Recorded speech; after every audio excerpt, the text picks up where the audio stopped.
India's number 1 varicose veins hospitals ఐబీసీను సంప్రదించండి. మీ నొప్పి లేని ప్రయాణాన్ని ప్రారంభించండి. నమస్తే అమ్మా. నమస్తే. Happy friendship day. మీకు కూడా తల్లి. మీరు ఫ్రెండ్ అనగానే మనం ఎప్పుడు కాన్వర్సేషన్ లో మాట్లాడుకుంటుంటాం. You really in touch with your old friends like Yes. School, college and even your When professors. school that's what school, college, professor, universities పిల్లలు అందరూ కూడా మీకు ఇంకా ఇప్పుడు టచ్ లోనే ఉన్నారు. చాలా ఫ్రెండ్షిప్ డే అనగానే మీకు ఏం గుర్తొస్తుందమ్మా? ఫ్రెండ్షిప్ డే అంటే స్నేహం అంటే చిన్నప్పటి స్నేహితులు గుర్తొస్తారు, ఇప్పటి స్నేహితులు గుర్తొస్తారు. పెద్ద అయ్యాకైన స్నేహాల కన్నా చిన్నప్పటి స్నేహాలు ఇంకా అలాగే ఎవర్ లాస్టింగ్ కదమ్మా. ఎవర్ లాస్టింగ్ గా ఉంటాయి. ఆ కనెక్టివిటీ అలా కుదురుతుందేమో ఆ ఫ్రెండ్స్ తో కదా. Correct.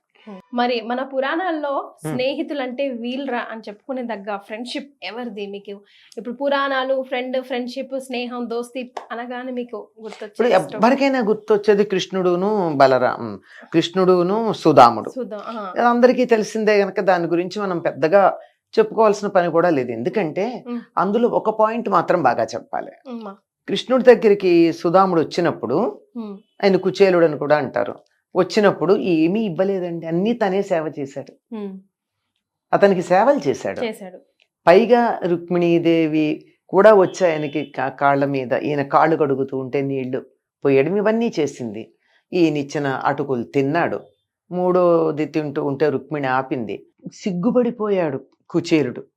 తన పరిస్థితికి వాళ్ళ పరిస్థితికి పోలిక చూసి నోట్లోంచి మాట రాకపోతే కృష్ణుడు అతన్ని తన స్థాయికి తీసుకురావడానికి చిన్నప్పటి కథలన్నీ చెప్పుకొచ్చాడు. మార్పు ఎక్కడొచ్చింది? పెద్దయ్యాక వచ్చింది, కానీ చిన్నప్పుడు కాదుగా. చిన్నప్పుడు ఇద్దరు సమానంగానే ఉన్నారుగా. అందుకని అప్పటి కథలు చెప్పేటప్పటికి సుధాముడు తనకున్నటువంటి కొంచెం సందేహించటం, వెనకాడడం, ఆ చిరిగిన బట్టల గురించి, అది దాని గురించి కొద్దిగా తను కించపడడం అంటారే, ఇన్ఫీరియారిటీ, అదేమి పోవాలి అంటే చిన్నతనం గుర్తు చేయాలి. అవన్నీ చెప్పాడు. అయ్యాక బయలుదేరేటప్పుడు వస్తానన్నాడు. వచ్చినవాడు వచ్చినట్టే వెళ్ళాడు. బయలుదేరాక నాకేమిటి ఏమి ఇవ్వలేదేమిటి కృష్ణుడు? చాలా మంచి పని చేశాడు. నా స్నేహితుడంటే అలాగే ఉండాలి. నేను తను ఇచ్చింది తీసుకుని ధనవంతుణ్ణైపోతే తను మర్చిపోతానని ఇవ్వలేదేమో. అయినా నాకు ఇచ్చి నన్ను చులకం చేయడం ఇష్టం లేదు కదా. ఒకళ్ళ దగ్గరించి మనం ఏమన్నా తీసుకుంటే వాళ్ళు ఎక్కువ, మనం తక్కువ అనిపిస్తుంది. తను ఇచ్చి నన్ను చులకం చేయదలుచుకోలేదు అన్నాడు. అదమ్మా స్నేహం. కృష్ణుడు మెయింటైన్ చేసిన స్నేహం అదే. కుచేలుడు అర్థం చేసుకున్నది అదే. సరే, ఇంటికి వెళ్ళేప్పటికి అన్నీ ఉన్నాయి, ఇది వేరే మాట. అంటే ఇవ్వకపోవడాన్ని ఎంత బాగా అర్థం చేసుకున్నాడు. తన డిగ్నిటీ మెయింటైన్ చేయడం అన్నది ఉంది, అది మెయింటైన్ చేశాడు. స్నేహితుల మధ్య నేను ఎక్కువ నువ్వు తక్కువ అన్న భావన రాకుండా ప్రవర్తించవలసిన అవసరం ఉంది. మనం ఏదన్నా ఉదారంగా ఇస్తే స్నేహితుడు చులకన ఫీల్ అవుతాడు, అంతే కదా. అవసరం తెలుసుకొని ఇస్తే, అవసరం తెలుసును కూడా ఇచ్చినట్టు తెలియకుండా ఇవ్వాలి, ఇచ్చినట్టు తెలియకూడదు. Don't give from your pocket to your friend so that he will feel insulted అని చెప్తాడు రవీంద్రనాథ్ ఠాగూర్. ఈ ఫ్రెండ్లో లేని సుగుణాలు అంటాడు అనుకో. అక్కడ సుగుణాలైనా ఏవైనా సరే లేని వాటిని గురించి నువ్వు మాట్లాడితే అవి అతను ఫీల్ అవుతాడు. ఇప్పుడు మన ఫ్రెండ్ ఉన్నాడు, సామాన్యంగా ఉంటాడు, సామాన్యంగా ఎంత అందగాడో అని పొగిడితే ఏమైంది? నిజంగానే నీ దృష్టి అవ్వచ్చు, లేదా అతడు ఇన్ఫీరియర్ గా ఫీల్ అవ్వకూడదని చెప్పి నువ్వు అతను అందంగా ఉన్నాడని చెప్పచ్చు. చెప్పినందువల్ల ఏమైంది? అతన్ని గురించి అందరూ చులకనగా భావిస్తారు. కనుక లేని గొప్పతనాన్ని ఆపాదించటం గాని, అతడికి లేదనే భావన తెలిసేటట్టుగా మన దగ్గర ఉన్నదాన్ని అధికంగా ఇవ్వడం గాని, ఈ రెండింటిలో ఏది చేసినా నీ స్నేహితుడిని అవమానించినట్టు.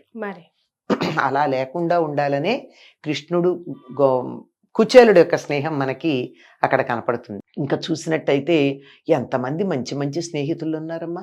ఎట్లా ఉండకూడదో కూడా చెప్పిన స్నేహితులు ఉన్నారు. అది కూడా ఒకసారి గుర్తు చేసుకుందాం, అవసరం కదా. మరి దుర్యోధనుడు, కర్ణుడు ఇద్దరు ఎలా ఉండో స్నేహమే. మరి కర్ణుడు గురించి చాలా చెప్పుకుంటాం మనం. అబ్బో అద్భుతమైన స్నేహితుడు, ఇంత అంత అని చెప్తాం. ఎంత స్నేహితుడమ్మా. స్నేహితుడు ఏం చేస్తే దాన్ని చెడ్డ పని చేస్తే కూడా ఓహో ఆహా అంటే నువ్వు స్నేహితుడివా? అస్సలు కాదు. స్నేహితుడు అంటే ఎలా ఉండాలి? మన హితము కోరినవాడు స్నేహితుడు. హితము అంటే మేలు. అమ్మా మేలు అన్నిసార్లు మనకు రుచిగా ఉండదు. ఎస్, కానీ మనం చెప్తే విని తీసుకొని యాక్సెప్ట్ చేసి వీడు నాకంటే ఎక్కువ మాట్లాడుతున్నాడు అలా ఉంది సిచ్యువేషన్. అలాంటప్పుడు స్నేహమే, అది స్నేహమే కాదు. అది తెలుసుకోవాలి, తెలుసుకోవాలి. స్నేహితుడు అన్నవాడు మేలైనటువంటి మాట చెప్పాలి. Friend in need is a friend indeed. అంతే, అవసరానికి తగినట్టుగా చెయ్యాలి.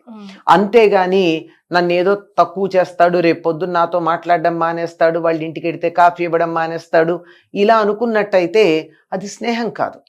ఏది మంచో ఏది చెడో స్పష్టంగా చెప్పగలిగినప్పుడు మాత్రమే అది స్నేహం. ఇప్పుడు కర్ణుడు ఆ పని చేయలేదు. కర్ణుడే గనక దుర్యోధనుడికి నిజమైన మిత్రుడు అయ్యి ఉంటే ఘోషయాత్రకి బయలుదేరేటప్పుడు దుర్యోధనుడిని వారించి ఉండేవాడు, ప్రోత్సహించాడు కదా. నీ గొప్ప చూపించుకో, నువ్వు అంత గొప్పవాడివి, ఇంత గొప్పవాడివి, వాళ్ళు ఎంత హీన దశలో ఉన్నారో వాళ్ళకి తెలియాలి, నువ్వు ఎంత ఘనంగా ఉన్నావో తెలియాలి, వాళ్ళు ఎంత పనికి రాకుండా ఉన్నారో వాళ్ళకి తెలిసి ఇన్ఫీరియారిటీ కాంప్లెక్స్ ఫీల్ అవ్వాలి, బయలుదేరు అని చెప్పి ప్రోత్సహించి వెనకాల తను వచ్చాడు. కానీ అక్కడికి వెళ్ళాక ఏం చేశాడో తెలుసా? గంధర్వులు వీళ్లతో యుద్ధం చేయడానికి రాగానే పారిపోయాడు కర్ణుడు. భారతం చదివితే తెలుస్తుంది. కర్ణుడు చాలా గొప్ప స్నేహితుడు, అందరూ ఘనంగా చెప్పుకుంటారు. పారిపోయాడు. ఎందుకంటే వాళ్ళతో యుద్ధం చేయలేక పారిపోయాడు. తర్వాత సైనికులందరూ పారిపోయారు. దుర్యోధనుణ్ణి, తమ్ముళ్ళని, వాళ్ళ భార్యలని అందరినీ ఆ గంధర్వుడు చెరబట్టాడు. ఈ పారిపోయినటువంటి దుర్యోధనుడి సైనికులు ఎవరైతే ఉన్నారో వాళ్ళు ధర్మరాజు దగ్గరికి వెళ్ళి, మీ తమ్ముడు గారు వాళ్ళు ఇలా అయ్యారు రండి అంటే, అప్పుడు ధర్మరాజు వీళ్ళని పంపించాడు. పంపించిన తర్వాత అర్జునుడు వెళ్ళాడు. అర్జునుడు, చిత్రసేనుడు స్నేహితులు. సరే, మొత్తానికి విడిపించారు. విడిపించిన తర్వాత దుర్యోధనుడు, ఇంతకన్నా అవమానం ఉందా, నేను ప్రాయోపవేశం చేస్తాను, చనిపోతాను అన్నాడు. అప్పుడు కర్ణుడు చెప్తాడు, తను పారిపోయాడు, సిగ్గులేదు, మిత్రుడైతే పారిపోతాడా? ఏం లేదు, వాళ్ళు నీ సేవకులు గనక, నువ్వు రాజువి, నీ కింద పనిచేసేవాళ్ళు గనక రాజును రక్షించడం వాళ్ళ బాధ్యత గనక రక్షించారే తప్ప ఏం ఘనత ఏం లేదు. నీ సైన్యం గెలిస్తే నువ్వు గెలిచినట్టే కదా, అంచేత నువ్వు గంధర్వుల మీద నువ్వు గెలిచినట్టే పోవన్నాడు. ఇదా ఒక మిత్రుడు చెప్పాల్సింది? పారిపోయేటటువంటి చేతకాని అసమర్థుడయ్యుండి తన మిత్రుడికి ఇదా చెప్తాడు. సరే, తర్వాత ఏదో చెప్తాడు, నీ తమ్ముళ్ళు నీతో పాటు చనిపోతారు, నేను చనిపోతాను, ఇవన్నీ కాదు అని చెప్తూ ఇవన్నీ చెప్పాడు. నిజమైన మిత్రుడైతే పారిపోకూడదు, మొదటి దెబ్బ తాను తినాలి, తన చెయ్యి ఇట్లా అడ్డం పెట్టాలి, అంతేగాని పారిపోతాడా? ఈ సంగతి అంతా తెలిసి అర్జునుడి పరాక్రమం చూసిన తర్వాత మళ్ళీ నేను నీ పక్షాన ఉంటాను, యుద్ధం చేస్తానన్నవాడు మిత్రుడా అమ్మ? అయ్యాక తనకి ఇవ్వవలసినటువంటి ప్రాధాన్యం ఇవ్వలేదని చెప్పి భీష్ముడు, ద్రోణుడు ఉన్నంతకాలం నేను యుద్ధానికి రానన్నాడు. అంటే అర్థం ఏమిటి? వాళ్ళు చచ్చిపోయాక వస్తాననే కదా, మన పక్షం వాళ్ళు చచ్చిపోవాలని కోరుకున్నట్టే కదా. ఇవి ఎవరికి తెలియదు కదా. అదే కదా, ఇది తెలియక కర్ణుడు అంతటి మిత్రుడు లేడు అంటారు. ఇదా మిత్రుడు? మిత్రుడు చేసే పనులు కాదు కదా. మీరేమంటారు? సపోర్ట్ చేస్తారా? కమెంట్ చేయండి. తర్వాత తనని చూసి యుద్ధానికి సిద్ధపడ్డటువంటి దుర్యోధనుణ్ణి ఎంత మోసం చేశాడు. తన వ్యక్తిగతమైనటువంటి పేరు ప్రతిష్టల కోసం ఇంద్రుడు వచ్చి కవచకుండలాలు అడిగితే ఇచ్చేశాడే. ఏం చేసి ఉండాలి? తన వ్యక్తిగతంగా కర్ణుడు దానాలు చేయడంలో గొప్పవాడు అనే పేరును వదిలిపెట్టుకుని మిత్రుడి కోసం కవచకుండలాలు ఉంచుకుని ఉండాలి. అది మైత్రి కాదు. నాకు వీలైనప్పుడు నీకు సాయం చేస్తానా, నీ అవసరానికి కాదా, అది సంగతి. మైత్రి ఎలా ఉండకూడదో కర్ణుడు పెద్ద ఉదాహరణ. మైత్రి ఎలా ఉండాలో కృష్ణుడు, సుధాముడు ఉదాహరణ కదా. భలే స్టోరీస్.